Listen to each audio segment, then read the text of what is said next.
9 de la mañana con 9 minutos, ya de vuelta de este comienzo musical de Enlace USACH. Nos vamos de inmediato a saludar a quienes nos van a acompañar en el panel del día de hoy. Ya están conectados con nosotros. Saludamos de inmediato a la directora de comunicaciones de la Fundación Pivotes, Macarena Cox. ¿Cómo estás, Macarena? Muy buenos días.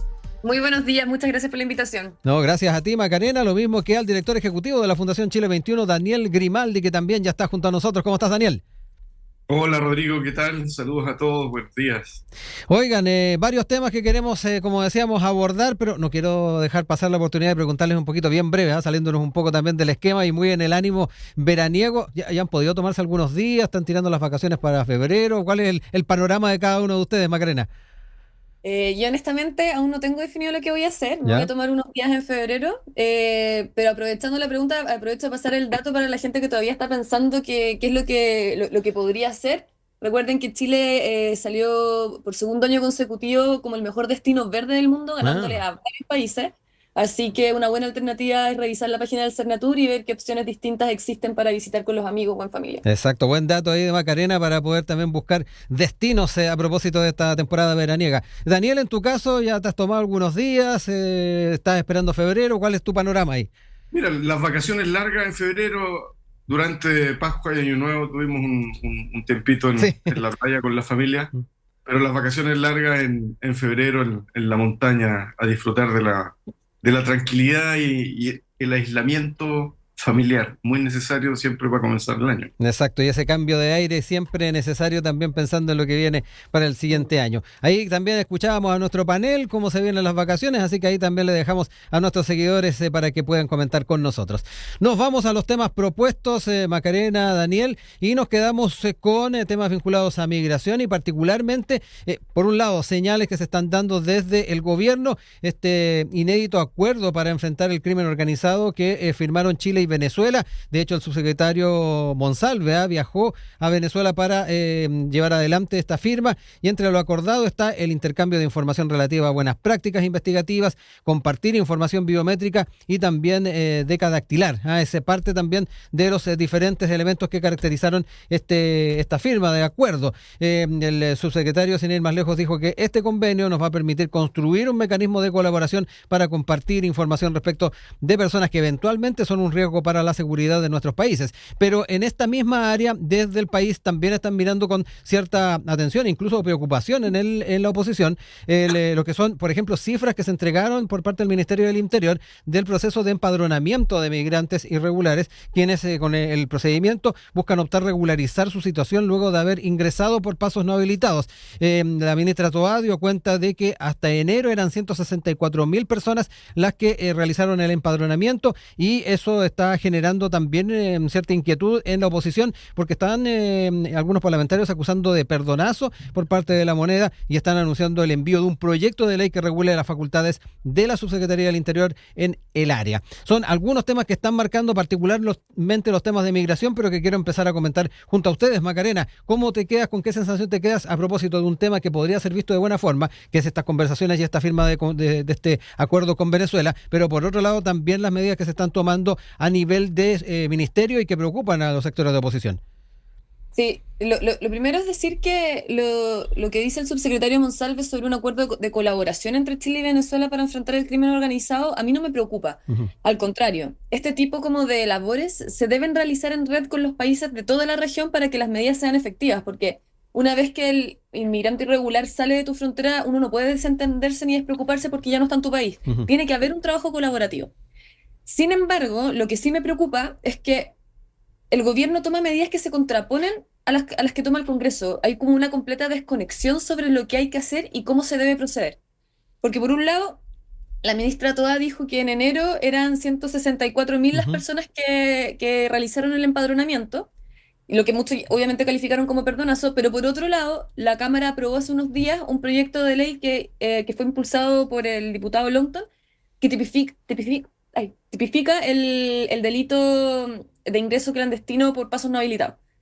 ¿Y qué hizo el Frente Amplio y el Partido Comunista? Votaron en contra. Y los socialistas en su mayoría se abstuvieron. Lo mismo que en el fondo pasaba en el gobierno anterior con el tema de la ley de migración y extranjería. Pero el tema es que tampoco es llegar y perdonar, porque hay que ver otras variables, las prestaciones sociales básicas en materias de salud que se van a entregar, la educación, la vivienda, y también que para que ellos se regularicen, tienen que postular un trabajo. O sea, tú le estás diciendo, entra como ilegal, busca contrato de manera ilegal, y le estás diciendo a un empleador que contrate a una persona ilegal. O sea, todos estamos incumpliendo la normativa, entonces francamente eso no se entiende. Y además que tampoco utilizan bien los datos, porque, Ujú. por ejemplo, el Ministerio del Interior estaba celebrando la disminución de los ingresos clandestinos con unos datos que había entregado la USEN sobre la cantidad de extranjeros que eran sorprendidos en flagrancia, tratando de ingresar al país. Para que la gente que nos está escuchando, la USEN es el registro que realizan las Fuerzas Armadas en Ujú. colaboración con Carabineros y varias instituciones. El problema es que solo se registran los que son observados directamente. Por ejemplo, en el año 2021, la USEN reportó que habían ingresado al país 16.000 extranjeros en flagrancia, pero la PDI tenía 56.000 denuncias y autodenuncias por ingreso clandestino. Entonces, lo lógico y lo que se hace ya desde hace 8 años es analizar los datos de la PDI, Ujú. que sí pueden tener desfase, pero finalmente son los más correctos. Y por otro lado están las expulsiones. En la administración anterior se habían materializado cerca de 7.000 expulsiones en 26 vuelos. 10 de ellos iban hacia Venezuela, al menos. Pero ahora hay una falta de expulsiones administrativas, no judiciales. Sí. Las administrativas son las que dependen del gobierno. Entonces también eso demuestra como una falta preocupante de gestión y de voluntad para materializar estas expulsiones. Entonces, ¿podemos enfrentar en red regional el crimen organizado? Sí, pero las medidas que se están tomando a nivel nacional son súper contradictorias y siento que van a torpedear un poco los procesos. Ujú. Daniel, ¿cómo también lo observas tú? ¿Hay contradicción a propósito de esfuerzos loables que se están tratando de hacer también con países de la región respecto además mecanismos que se están llevando a propósito de, de estos migrantes que están siendo empadronados y que a algunos les genera cierta inquietud que pudiese ser un perdonazo finalmente? Mira, yo creo que como en todo proceso hay cosas buenas y hay cosas que se pueden mejorar. El punto positivo, coincido con Macarena, que es muy relevante fortalecer este tipo de iniciativas a nivel regional. El problema de la migración afecta a todos los países latinoamericanos en distinta medida y, por supuesto, el control de fronteras tiene que ser un compromiso entre los diversos países. El problema aquí es que las capacidades para poder hacer efectivos esos acuerdos Mm. son muy distintas. Pensemos, por ejemplo, qué capacidad tiene Venezuela de cumplir esa parte de los acuerdos. ¿Qué incentivos tiene el gobierno de Mm. Maduro de querer mantener a los criminales, por ejemplo, importantes en sus cárceles y no sacarlos fuera de ellos? Por ejemplo, Ujú. hay problemas que se relacionan con el incentivo que tiene el gobierno a cumplir esos acuerdos y a la capacidad de gestionar e implementar esos acuerdos. Eh, la manera de poder resolver eso es con una diplomacia más activa, con una coordinación más precisa, pero recordemos que no hemos tenido con Venezuela una relación muy feliz el último tiempo, Ujú. y eso implica un desafío muy importante del actual embajador. Más que un desafío, es un deber. Es un deber del actual embajador mejorar las relaciones con Venezuela, ser muy pragmático en la relación con este país para velar por los intereses de Chile, sobre todo. Ahora, respecto a las medidas internas, creo que hay que tener un criterio anterior para tratar el tema de la inmigración Ujú. y que podemos resumir en 2 puntos. Uno, que sí, migrar es un derecho humano de todas las personas. A nadie le pueden obligar a quedarse en un país. Otra cosa distinta es que otro país tenga la obligación de recibirte, ¿cierto? Ujú. Migrar es un derecho. A nadie le pueden impedir no salir de la frontera de su país cuando quiere salir. Yo tengo el derecho de irme. Ahora, eso no implica que el otro país tenga que recibirme con los Claro. brazos abiertos porque es mi derecho de salir. Hay regulaciones, hay fronteras que deben ser respetadas y aquí hay un problema que está asumiendo Chile, que desde hace mucho tiempo que no supo enfrentarlo. Se viene hablando del problema de las migraciones desde finales del año, no sé, desde el 2006 que yo vengo escuchando que las migraciones van a caer en Chile y dicen, no, ¿cuándo? Si Chile no es interesante para los migrantes. ¿Sí? Bueno, y caímos en eso y nos Mm. pilló el problema con una institucionalidad muy débil. Entonces, si uno piensa que el problema es de nuestra institucionalidad y no del que tiene deseos de ingresar acá, uno no puede jugar con la moral de las personas. Ah, pasaste por un paso prohibido, entonces te vamos a castigar. Es deber nuestro también resguardar las fronteras. Entonces, yo considero que es poco efectivo decir, bueno, vamos a penalizar mucho más el ingreso por los pasos fronterizos. Oye, si tú tienes una familia que no tiene que comer a algún lado y ves que en el otro lado, en otro país, van a haber mejores posibilidades para alimentar a tu familia, ¿qué haces tú? ¿Te quedas en el país, en ese país donde es probable que tus hijos mueran? ¿O agarráis a tus cabros chicos y tratáis de pasar la frontera? ¿Qué hace un ser humano racional y que quiere el bienestar de sus hijos? Intenta pasar al otro lado. Entonces, si nosotros comprendemos el comportamiento humano y los incentivos que damos a la gente para que salga de un lado, tenemos que ser un poco también razonables con eso. ¿Qué vamos a hacer en la frontera? ¿Vamos a seguir penalizando? ¿Tú crees que la gente, si sabe que ahora es delito pasar por esos pasos no habilitados, entonces no lo voy a hacer? O sea, es ridículo. Eso no va a pasar. Entonces, es no comprender cómo funciona el ser humano, cuáles son los incentivos que tienen las personas para atravesar una frontera al otro, y también el problema que tiene nuestro sistema de no tener suficiente resguardo de sus fronteras, que tampoco es tan fácil porque tenemos fronteras muy largas, en lugares complicados. Entonces, no es tan simple la cuestión como decir, vamos a aumentar las penas para pasar de pasos fronterizos. Se necesitan muchas más cosas. Eso no va a resolver nada, y lo que vamos a tener es la cárcel llena de personas por pasos fronterizos. Es como el problema que pasa con los microtraficantes. En vez de estar pendientes de cosas importantes, tenemos la cárcel llena de gente presa por microtráfico, mujeres presas por microtráfico, en vez de estar atendiendo causas del crimen organizado, etcétera, etcétera. Entonces, sí, hay distintas visiones sobre este tema y se producen desajustes porque muchos sectores en el Congreso, incluidos los de la oposición, tienen un afán electoralista con esto y no están siendo ni racionales ni razonables con las políticas públicas que están proponiendo. Macarena, entremos en ese ámbito. Hablábamos del grado de realismo que pueda tener una política pública cuando estamos hablando de migración. Ahí Daniel traía a colación el tema de la forma en que la persona que migra también funciona a la hora de trasladarse al país, al país de destino, una vez que sale. Y lo otro, un tema que decía al final, que tiene que ver con los temas electorales, que muchos están también mirando un poco la elección para poder opinar y también para poder a su vez legislar. ¿Cómo ves esos elementos a la hora de pensar también en reforzar, fortalecer, dar mayor músculo a las normativas y a la política migratoria del país? Sí, a ver, me pasa que por supuesto que cada migrante va a tener distintas razones para poder llegar a otro país. Pueden ser por razones humanitarias, etcétera. Pero también el crimen organizado se va moviendo así. Entonces lo que uno necesita también es poner en el fondo vías de atajo para que en el fondo no empecemos a importar delitos, que es lo que nos ha estado ocurriendo en los últimos años. Ahora, y por eso es tan importante el trabajo en red, porque por ejemplo, si nosotros hoy día tomamos a un grupo de inmigrantes que han cometido delitos y los expulsamos del país y los dejamos en su país de origen, ¿qué es lo que ocurre? Que ellos al día siguiente vuelven a hacer todo el circuito y entran a nuestro país nuevamente por un paso no habilitado. Entonces, finalmente esa medida no funciona.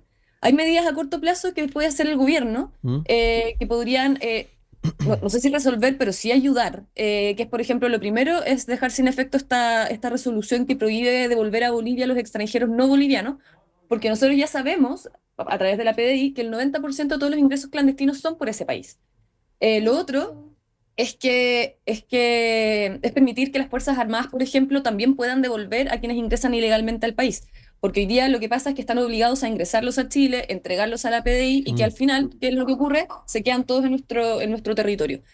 Y por otro lado, es el tema de retomar las expulsiones administrativas, porque tenemos que establecer medidas más amplias para poder también empezar a expulsar, por ejemplo, vía terrestre.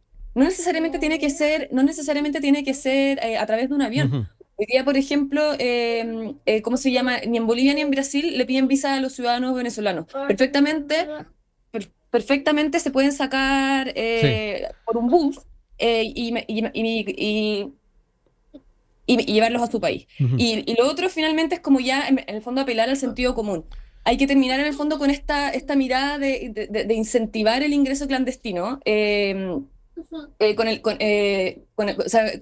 con medidas, por ejemplo, que es la que está actualmente la política migratoria, que es en el fondo ustedes pueden ingresar irregularmente y acá en el fondo sacar la visa. No es así. Y además lo otro que me preocupa por el tema electoral es, por ejemplo, también lo que vemos desde el oficialismo. O sea, la ministra del Interior, que tiene un cargo que es demasiado importante, trata de justificar los Sí. ingresos clandestinos con el tema de lo que ocurrió en Cúcuta, Ujú. ¿ya? Y si somos francos, eso es una mentira total. O sea, el presidente Piñera, el expresidente Sí. Piñera, cuando fue a Venezuela, cuando fue a Cúcuta, fue a una ayuda humanitaria y dijo que en el fondo los que necesitaran visa podían postular e ir a Chile, pero en ninguna parte le dijo que podían entrar ilegalmente. Ujú. ¿Y qué es lo que hizo Piñera, recordemos, en esa época? Fue una visa especial que era para los haitianos que tenían que pedir la visa en su país y después Sí. ingresar a Chile. Pero ¿qué fue lo que hizo en esa época la oposición? Lo llevaron al Tribunal Constitucional. Y lo otro que también hizo fue bueno, que trataran, o sea, de evitar que siguieran entrando los inmigrantes y empezó con estos vuelos, Sí. con estos vuelos humanitarios. ¿Y qué es lo Ujú. que hicieron? Empezaron a frenar los vuelos humanitarios. Y además, Boric, recordemos que en esa época, recordemos los tweets que invitaba también a la inmigración irregular y trataba de llevar al Tribunal Constitucional. Sí. Entonces, lo primero que yo también creo que son las propias... Perdón, es que Sí. estoy... Entonces, lo primero es que no desinformemos y menos autoridades que en el fondo tienen que velar por la seguridad en el fondo que las políticas públicas se lleven a cabo de manera correcta. Exacto. Oye, Daniel, me quedo con algunos de los elementos que tienen que ver con lo que estaba planteando Macarena recién y particularmente con el factor también de personas que pueden llegar también con algunos antecedentes. De alguna manera también lo dejó entrever a la hora de pensar también en el tema de las características que tiene el tema de la migración, cómo se va ingresando a los distintos países, pero que también que deja expuesto cada país de destino también a la llegada de delincuentes, que es algo que también para muchos hay que tomarlo en cuenta. O sea, sí. Ahora, yo creo que la presencia del crimen organizado, una dimensión de eso es el paso irregular. Pero una vez que ya están aquí, tú vas a cortar el paso irregular y se genera otra dinámica. Ujú. ¿Fija? No creo que el problema del crimen organizado vaya a terminar solamente con ponerse más estricto en las fronteras, ¿no? Va a ir tomando otras dinámicas, acá ya está instalado algo que está en desarrollo. Ahora, yo creo que siendo coherente con lo que dije Ujú. antes, hay una mala gestión de las políticas migratorias desde transversalmente de todos los gobiernos, ¿eh? Se equivocó Piñera, se equivocó también el gobierno de Michelle Bachelet y los gobiernos anteriores también en dejar demasiado tiempo. Y claro, es de buena voluntad cuando un país lo está pasando mal, decir, ¿saben qué? Propongan si Chile, efectivamente teníamos hace un tiempo capacidad de recibir a migrantes. Pero esas declaraciones de buena voluntad, esa ayuda Mm. humanitaria que Chile estaba en condiciones de poder dar, había que hacerlo con una institución mucho más sólida, mucho más preparada para poder recibir eso. Yo creo que eso fue un error en todos los sectores. El tema migratorio, como les digo, al igual que el tema del agua, ha sido un tema que se ha arrastrado hace mucho tiempo y que ha habido una mala gestión de esto. Entonces ahora estamos pagando un costo del cual todos hemos sido responsables, cuál más, cuál menos. Y creo que esta cuestión de que el presidente Piñera hizo tal cosa, que no, que Bachelet de los haitianos y Piñera trajo a los venezolanos, creo que es una discusión que no conduce a ninguna parte porque las condiciones de esas dos cosas fueron muy distintas. Pero todo esto se enloda con una discusión mediatizada, con un afán electoralista, que quien agarra más prensa. Entonces, eso es lo que tenemos que evitar. Eso es lo que no conduce a ninguna parte. Porque es súper fácil salir criticando a Piñera o a Bachelet diciendo, Bachelet trajo a los haitianos, miren lo que hacen los haitianos, pillamos a uno que estaba violando mujeres, qué sé yo, Bachelet es la culpable. ¿A qué conduce eso? O el tren de Aragua, venezolano, Piñera es el culpable. Esa cuestión no tiene ningún sentido, pero constantemente los políticos en el Parlamento y fuera del Parlamento, todos lo hacen. Mm. Yo creo que tiene que haber un llamado acá transversalmente a parar ese show, para ese tipo de cosas y ponerse a sentarse a la mesa con datos, con inteligencia, a ver cómo se mejoran esas políticas públicas. Lo otro no conduce a ninguna Sí. parte. Es parte del circo mediático de la política que cuando estás en una situación de crisis, los políticos que entienden esto, cuando tú tienes esta cuestión de la que se hace tanto hablar de la visión de Estado, aquellos que tienen visión de Estado son capaces de parar ese circo, sentarse y resolver los problemas. Lo que debiéramos hacer es un llamado a los centros de estudio, hacer un llamado, oye, por favor, quienes tengan visión de Estado, paren este circo, no se sumen a eso y armen una mesa poder resolver esta cuestión. Son las 9:29. Vamos a ir con un tema musical, un intermedio, un paréntesis. Vamos a pedir ahí a Macarena y a Daniel que se queden con nosotros. Ya volvemos.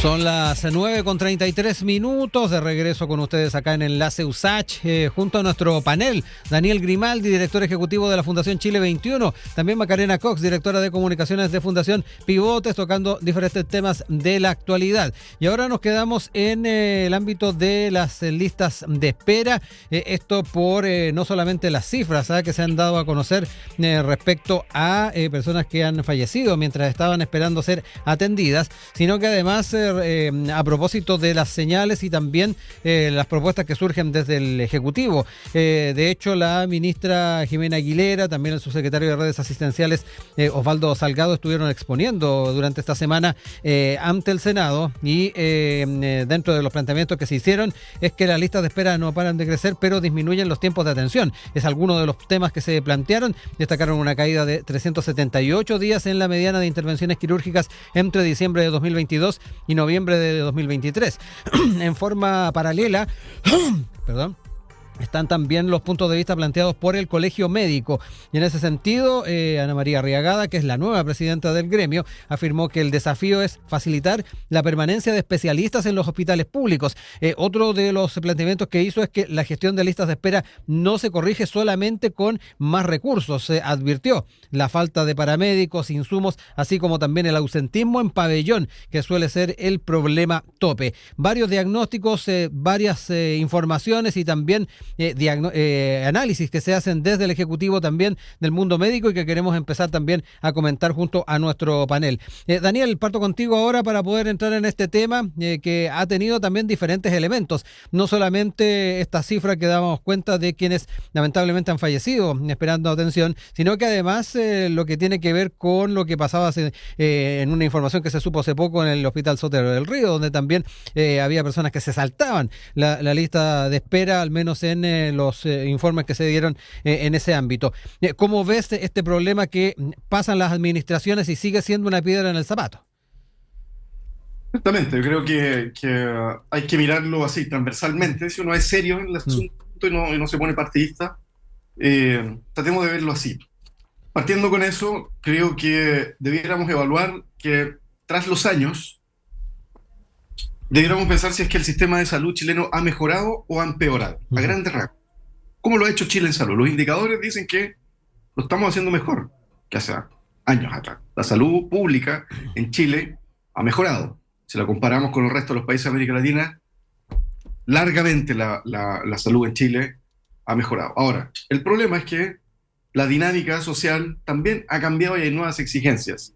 Hay nuevas enfermedades, ha habido una pandemia, hay migración y también hay un traspaso de personas que estaban en el sistema privado hacia el sistema público y eso ha sobrecargado el sistema. Si a eso le sumamos además que hay un déficit de especialidades médicas en el sistema público, por ejemplo, en salud mental, unos datos que lo sabemos hace tiempo, que Chile es uno de los países que tiene más problemas en salud mental en el mundo y sin embargo tiene la tasa más baja de las especialidades médicas mentales, psiquiatras, prácticamente no hay en el sistema público. Entonces uno se pregunta, ¿por qué los médicos psiquiatras no quieren atender por fuerza? ¿O son muy pocos? ¿Por qué sale tan caro? Hay una pregunta importante que hacerse ahí sobre el mercado de la medicina, la mercantilización de la salud. Cuando hablamos de la mercantilización de los derechos sociales, no estamos hablando del comunismo, ni de que la Unión Soviética, ni Cuba, de la salud.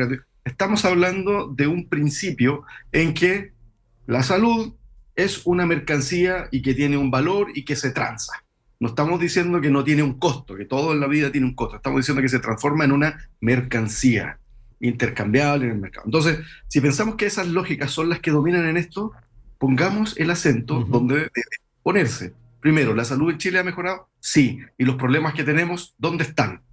Por el traspaso del sistema público, o sea, del privado al público, y que estamos en esa discusión, el problema de la inmigración, el problema de la carrera médica, la concepción del médico, el valor de la atención de la medicina en el mercado cómo los médicos construyen sus carreras, cuándo prefieren estar en el sistema público o en el sistema privado, y después los problemas de gestión. Entonces, dicho eso, ahí hay varias cajitas que ir desarmando que nos pueden hacer pensar mejor el problema de la salud. Yo no creo que el Estado lo esté haciendo mal, lo ha estado haciendo mejor, pero hay nuevos problemas que implican nuevas reformas, nuevos desafíos. Ujú. Pensar en cómo transitamos de un sistema donde hay salud pública y salud privada por separado, salud para los que pueden pagar y salud en la medida de lo posible para el resto, a un sistema mixto. Eso es lo que hacen los países inteligentes. Mezclan lo mejor del sector privado, lo mejor del sector público y hacen un sistema virtuoso. Chile tiene que ir transitando hacia allá. Ujú. Colaboración público-privada. Ejemplo, Codelco, Sokimich, para la explotación del litio. Empresa mixta. ¿Por qué no podemos pensar en un sistema único mixto? Sí. Macarena, varias cosas. Por un lado, lo que tiene que ver con los balances. Ahí Daniel traía a colación lo que, viéndolo en perspectiva, podría implicar la salud chilena y cómo se puede observar mejoras. Eso quiero también comentarlo contigo. ¿Cómo ves esa apreciación? Que de una u otra forma también se colige de los planteamientos hechos por la propia ministra, pero también el tema de los incentivos para los especialistas. Daniel traía a colación el tema de la salud mental. Ahí escuchábamos también la visión del Colegio Médico desde esa misma perspectiva. Y por otro lado, el planteamiento de una mixtura en salud, que muchos también pondrán el ejemplo de lo que ocurrió durante la pandemia, donde además en un tema país se remó todos para el mismo lado. Te dejo esos tres elementos para que podamos también ir comentándolos. Sí, que aquí se mezclan también varios factores, porque, Ujú. por ejemplo, ya, en 2021 FONASA derivó como 26.000 pacientes a establecimientos privados, ¿ya? Pero lo que al menos trascendió en prensa es que solamente un 21% fue atendido. Entonces uno dice, Ujú. ¿pero cómo? Si se supone que los establecimientos privados tienen mejor gestión. Y la causa principal fue que no podían encontrar a la gente. Entonces Ya. ahí nosotros como que en el fondo, claro, si hubo una inversión de 150 millones de dólares que vienen de los fondos públicos para que las entidades privadas se hicieran cargo de parte del problema y después resulta que las personas no están en el sistema, estamos hablando de un problema importante de gestión. Pero también se producen otros factores, y ahí lo que decías tú, porque recordemos que en marzo del año 2020 el Ministerio de Salud tuvo que publicar una resolución que postergó también las cirugías que no fueran Ujú. como de carácter grave, que Claro. no afectaran directamente la salud del paciente. Y esta medida, por un lado, permitió enfrentar la crisis sanitaria, porque recordemos que los hospitales no dan abasto con las atenciones, no habían camas, y por otro lado, derivó en que muchos pacientes sufrieran retrasos importantes en las atenciones. Pero aquí también hay otro dato, que hay un estudio que es del economista Cristóbal Otero, donde él analizó a los directores de hospitales, ¿ya? Y por un lado estaban los que se habían sometido a un concurso público de alta dirección pública Sí. y otros que fueron designados por otras razones, algunas políticas, etcétera, pero no se sometieron a un concurso competitivo. Y el resultado indica que la tasa de mortalidad de los hospitales que fueron liderados por directores que se sometieron a los concursos de ADP bajaron la tasa de mortalidad hasta un 8 puntos. Ujú. Entonces tenemos que hacernos cargo también de la realidad que es la falta de gestión de los servicios públicos y que existe también en otros sectores. Hoy día, en el fondo, como existen crisis graves a corto plazo como la Mm. salud, pero en el aparato estatal lo vemos en todo orden de cosas. O sea, otra de las más graves también, por ejemplo, la vemos en educación, que está completamente rezagada y vemos lo que ha pasado también con los servicios locales. Entonces, aquí el sentido común dice que primero hay que modernizar el Estado, y por eso es tan importante los capítulos que contenían las bases administrativas del Estado y la Constitución que se rechazó. Ahora, por ejemplo, los diputados de la UDI ingresaron un proyecto respecto al sistema político, tomando el trabajo Ujú. del proceso constituyente. Y la verdad es que yo también espero que se haga el mismo trabajo en materias de modernización del Estado y se ponga, por ejemplo, una reforma constitucional que permita avanzar en la construcción de bases sólidas para que en el fondo no tengamos un Estado que sea capturado por designación de cargos, en el fondo como por la clase Ujú. política, que no sea funcional y que por el contrario esté al servicio de todas las personas. Y yo creo que cuando empecemos a trabajar mejor la gestión, que no ha sido capaz de funcionar en ninguna de las administraciones anteriores, vamos a poder empezar a ver efecto en los servicios que le llegan a la ciudadanía. ¿Cómo ves, Daniel, el tema de gestión? Lo pone sobre la mesa Macarena, un tema que ya que estamos viendo en un contexto bastante más amplio respecto a una administración, estamos viendo un problema que se está arrastrando desde hace bastante tiempo, con también autoridades que en algún momento hablaron de el fin de las listas de espera, después obviamente elementos que daban cuenta que todavía existían. ¿Cómo ves también el aspecto de gestión y algunos datos también que nos compartía respecto a cuánto puede hacer la diferencia una buena gestión en el tema tan fundamental como es disminuir la mortalidad? Ciertamente, siempre una buena gestión te va a generar todo, si eso es indiscutible, es probado, perfecto, no tengo ningún desacuerdo con lo que dice Macarena, al contrario, quiero reforzar que es muy importante que la alta dirección pública, la dirección de los hospitales, una cosa tan importante como los hospitales, tengan a su cargo a la gente más capacitada para eso.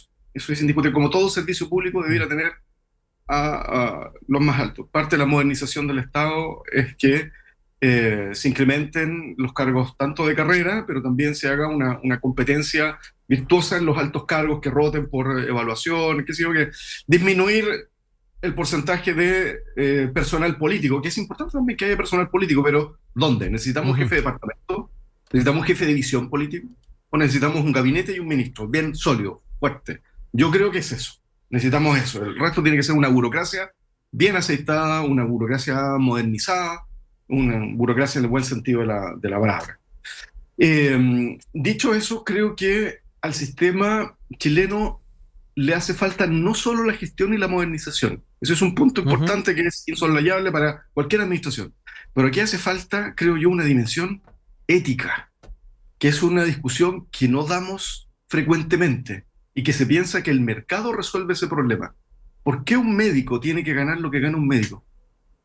¿Por qué un médico gana sobre 5 millones de pesos, ponte tú, en el sector privado? Y un profesor, no. ¿Cuál es el valor de esas cosas?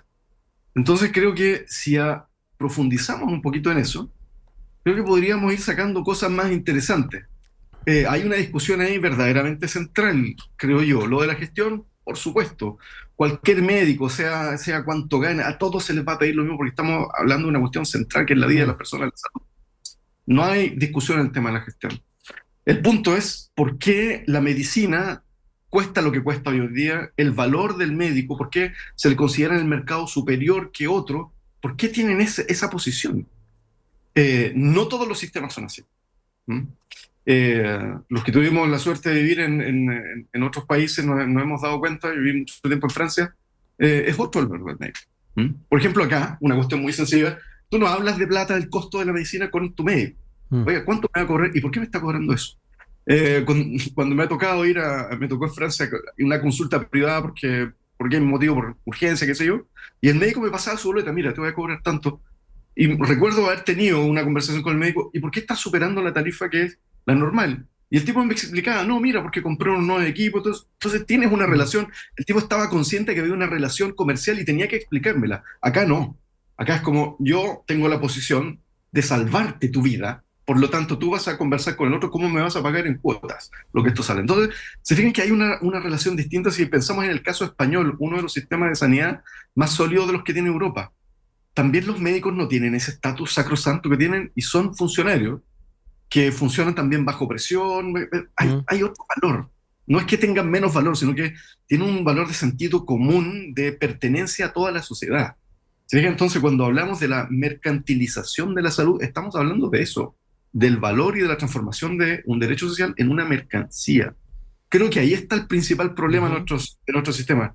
Contraejemplo, veamos lo que pasa en Inglaterra, un sistema donde toda la vida ha predominado el sistema privado, donde se genera el sistema anglosajón. Los sistemas anglosajones son donde más, cáchense las listas de espera que tienen. Están colapsadísimos. Están teniendo que recurrir también a una visión de sistema mixto. Entonces creo que si somos inteligentes, tenemos que avanzar, con una visión ética sobre lo que son los derechos sociales. Nos hace falta discusión sobre la ética, pucha, que hace falta en Chile, en la política, en la academia, en todos lados, como que se nos olvida que existe eso y todo lo resuelve el mercado, quien tiene más oferta, demanda, etcétera, etcétera. Sí. Las relaciones humanas tienen que estar mediadas por factores éticos. Y esa cuestión falta. Sí. Segundo, ya los aspectos técnicos, y ahí podemos comparar sistemas, y el mundo avance hacia lo mixto. Mixto. Esa creo que yo que es Sí. la clave. Macarena, tomemos el tema mercantil, lo que tiene que ver también con ese aspecto que Daniel ha relevado, ha puesto algunos ejemplos también de lo que pasa en otros lados del mundo y que de una u otra forma podría ser también un factor que tiene que ver con lo que estamos viviendo actualmente. Ahí él también apostaba, además de un tema de gestión, a un tema ético, un tema además de cómo concebimos no solamente el tema de la vida de las personas, sino que a su vez quienes están atendiendo en los diferentes lugares o establecimientos de salud. Te dejo ahí la palabra. Sí, me pasa que en el caso de los profesores le encuentro toda la razón. Los profesores son muy mal pagados y son la base fundamental para hacer cambios profundos en el país porque finalmente es donde se están generando futuros liderazgos, donde se está generando mano de obra, gente que piensa, etcétera. Pero por otro lado, el costo de la salud sí me parece bastante caro, sobre todo en el tema de los remedios, de los procedimientos, las operaciones, pero no cuestionaría tanto cuánto gana un médico, porque también como que hay distintos como factores, o sea, la cantidad de horas que trabajan, que se cobra por horas en un sistema distinto, etcétera. También ganan distinto si es público o privado, etcétera. Em, pero yéndome también a lo ético, pensando en otros puntos de vista, también estaba pensando que por ejemplo, estaba revisando, según lo que consigna la prensa, que durante el año 2022 se registraron 38.000 fallecimientos de personas que estaban en listas de espera. ¿Ya? Entonces, al final uno piensa que a pesar de que cada administración, cuando surgen estas crisis, porque en todos los gobiernos nosotros hablamos del mismo tema y ningún gobierno ha podido tener la capacidad de poder solucionarlo. ¿Ya? Entonces se pretende como priorizar las listas de espera según la gravedad de las patologías. eh, pero lo que hemos visto, por ejemplo, en los últimos días, la última semana, es que esta norma no se está cumpliendo en toda la red de salud. Hace unos días publicaron, de hecho, un informe de auditoría que realizó la Contraloría en Ujú. el Hospital Sotero del Río, que abarcaba desde abril del año 2022 hasta marzo del año 2023. Y según este informe, habían aproximadamente un centenar de cirugías hechas a funcionarios y a sus familiares, Ujú. ¿ya? Que se llevaron a cabo por un tiempo récord y pasando por encima de la lista de Claro. espera regular. ¿Ya? Entonces, claro, por ejemplo, el papá de un funcionario tuvo una espera de tan solo 11 días para una intervención quirúrgica que era de urología, Mm. ¿ya? Y el promedio de la lista de espera es de 130 días. Él tuvo 11. Y hubo otro caso del hermano de otro funcionario que esperó solamente 7 días por una cirugía abdominal. Y en la comparación que uno hace, Mm. en el lapso promedio eran 160 días. Entonces, claro, uno entiende la preocupación y puede empatizar con la situación de lo que significa tener un familiar enfermo y la respuesta humana obviamente es ayudarlo. Pero si seguimos jugando con esto de saltarnos la fila, los torniquetes, es poco lo que podemos hacer para mejorar el sistema. ¿Ya? Y el gobierno ahora está adoptando, claro, esta nueva estrategia que viene de una serie de recomendaciones que hicieron en el año 2022 de la Comisión Nacional de Evaluación y Productividad. Y habría que estar viendo qué tipos de resultados va dando, porque también entiendo que hay en el fondo esto de poder captar lo mejor del sistema privado para ir Sí. viendo cómo se puede ir mejorando el sistema público. Hay que ir viendo, yo creo que hay que probar todo para ver qué es lo que da mejores resultados, pero el camino también yo creo que eh, incluye diversas estrategias. Y lo primero, obviamente, es mejorar la gestión, de eso no cabe duda. Y eso, para eso lo primero va de la mano con modernizar el Estado. Pero también esta colaboración público-privada se podría hacer en operativos de salud en zonas donde las necesidades son aún más graves y donde vemos que las listas de espera se profundizan, que son, por ejemplo, también en los casos de las zonas más extremas. Y aprovechando en el fondo esta colaboración, probablemente se pueden maximar los recursos y también la eficiencia.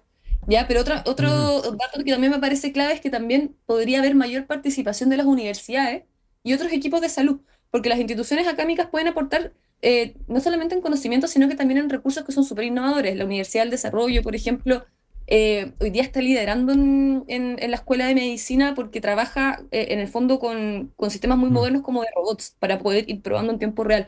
Entonces también es empezar a usar todos los accesos que tenemos. Eh, y en el fondo, esto como toda crisis, el objetivo es que tenemos que trabajar en Ujú. conjunto. Distintas entidades, fuera la ideología, y la clave para reducir en el fondo las listas de espera, tomando los casos más urgentes, en el fondo es como ir probando de a Sí. poco todo lo que va viendo y revisar obviamente las 26 medidas que se propusieron para ver cuáles son las que van dando mejor resultado. Pero pienso finalmente que una estrategia integral que combine mejor gestión, colaboración, que finalmente es Sí. intersectorial, y el aprovechamiento de los recursos académicos y profesionales que haya disponible, yo creo que el camino como más prometedor para poder enfrentar este reto. Nos quedan 8 minutos, les dejo ahí 4 minutos cada uno para ir cerrando ideas, ir cerrando también estas temáticas que hemos estado abordando el día de hoy. Daniel. Sí, yo creo que vuelvo al tema ético porque además me acordé que hubo un caso muy connotado en la clínica Las Condes. ¿Se acuerdan que el Ujú. presidente de la clínica Las Condes también se hizo vacunar antes, Ah, saltándose toda sí. la... Claro, ¿cierto? Entonces, ¿podríamos decir que el sistema público es más corrupto que el sistema privado? Yo diría que no. No.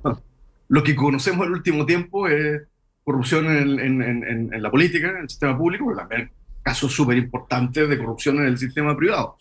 Entonces, tenemos que hacer un llamado de atención en la manera en que estamos mirando las Ujú. cosas. Es fácil decir, los hospitales públicos están politizados, son más corruptos. Diría yo, ¿qué pasa en la ética de los negocios? ¿Qué pasa en el acceso privado a la información? ¿Qué pasa con el principio de la autoridad ligado a la plata cuando Ujú. estás arriba de una empresa, cuando estás dirigiendo una clínica privada? ¿Cuántos amigos de los gerentes se atienden primero, pasan porque tienen más plata? Eh, Ojo, ahí yo creo que vuelvo al tema, Mm. necesitamos una reflexión ética en las maneras que se implementan las políticas públicas, pero lo que impera es otra cosa, lo que impera es el costo-beneficio, rational choice, ese esquema de políticas públicas. Creo que si queremos avanzar como país, no podemos dejar la otra dimensión y esa es la verdadera discusión política. Esa es una discusión valórico, ético sobre la prioridad de las cosas, sobre el valor de lo humano, sobre eso, sobre la plata. ¿Qué vale más? ¿El derecho a la educación, el derecho a salud o cuánta plata tiene usted y cuánto vamos a aportar cada uno? Esa es la discusión de fondo y se enredan puras tonteras y finalmente si la gente lo identifica perfectamente. Cuando un político, cuando un empresario está hablando desde su pequeño nicho, está atacando por defender sus intereses, eso se nota inmediatamente y por eso la gente no los aprecia. Entonces, tiene que haber un momento en que asumamos que estamos en una crisis de representatividad de los sectores políticos, una crisis de confianza muy importante y que demos un paso hacia adelante. Creo que Pivotes, otras fundaciones también, nosotros mismos hemos Mm. hecho estos tipos de llamados y creo que no hay que cansarse de hacerlo. Mm. Asumamos que estamos en una crisis de confianza de las más profundas y que hay que poner ciertas diferencias de lado y comenzar a sentarse con ética y con racionalidad a resolver los problemas. Macarena, para cerrar el tema, cerrar el panel del día de hoy. Sí, me pasa que en el caso de la falta de ética de las instituciones privadas cuando tienen que ver con la salud, es un tema, sí, que hay que conversar, pero obviamente que uno se centra Mm. mucho más en lo público porque es con recursos públicos. Y uno tiene que velar, el Estado tiene que velar porque el gasto del recurso público esté bien ejecutado. Además que en la salud pública, hoy día ya el 75, aprox. 76% de los chilenos está yendo al sistema Sí. público, entonces nos tenemos que preocupar de que esto funcione. Y por ejemplo, en el caso relacionado ya con la política, hemos visto cómo han surgido también distintos proyectos de ley. De hecho, el diputado Andrés Longton está liderando un proyecto de negligencias médicas porque justamente nace de distintos casos de hospitales públicos de San Felipe, de los Andes, etcétera, donde han fallecido niños porque llegan al hospital público, les detectan una enfermedad, pasan 2 días, los mandan de vuelta para la casa, no revisaron los Ujú. antecedentes, hay desconexión entre los profesionales y finalmente los niños mueren. El caso más conocido que de hecho salió, que yo creo que el que más nos remeció a todos fue el de Tomás, Ujú. que es un niño que murió el día de su cumpleaños, a los 4 años, en el hospital de San Felipe. Y que en el fondo la mamá, que se llama Stephanie, me acuerdo, estuvo haciendo como un largo recorrido para poder, en el fondo, tener justicia, porque también qué es lo que pasa dentro de los hospitales, que el gremio de la medicina se protege mucho entre ellos. Entonces no habían sumarios, no estaban los antecedentes del caso, Mm. como que se escondía mucho la información. Entonces empezaron a surgir distintos proyectos de ley que fueron transversales. De hecho, había una diputada que es actriz, que es la que salía en Los Venegas, Ah, Marzán, Carolina Marzán. Carolina Ella Marzán. también impulsó mucho este proyecto de ley de las negligencias médicas. Entonces, al final uno ve que en el aparato público, que es donde tenemos que poner el foco y tenemos que concentrarnos en que funcione, porque es el que en el fondo congrega a la mayor cantidad de chilenos, las cosas tienen que funcionar. En el caso de las negligencias médicas, el informe no está actualizado, pero de los 7.000 casos que hay, solamente 400 tuvieron una respuesta. El resto quedó en nada. Entonces, al final, es tema de gestión, donde hay que modernizar el Estado, pero también nosotros tenemos que tener a los mejores directivos liderando esto y también evitar, o sea, en el fondo aprobar proyectos de ley para que se evite que ciertos gremios también se protejan entre ellos y no pongan a las personas y a los pacientes primero en la fila. Son las 9:57. Quiero agradecerle a Macarena Cox, también a Daniel Grimaldi, que nos acompañaron en el programa del día de hoy. Cerrando la temporada, quiero personalizar también en ustedes el agradecimiento a todas nuestras panelistas y nuestros panelistas que estuvieron durante esta temporada, y ya nos estamos reencontrando en el mes de marzo para seguir revisando los temas de actualidad. Un abrazo a ambos, que estén muy bien. Chao. Muchas gracias. Bien. Buenas vacaciones. Arriba la Radio Sach. Muchas gracias, Daniel. Gracias, Macarena. Nos reencontramos. Chao, chao. Que estén bien.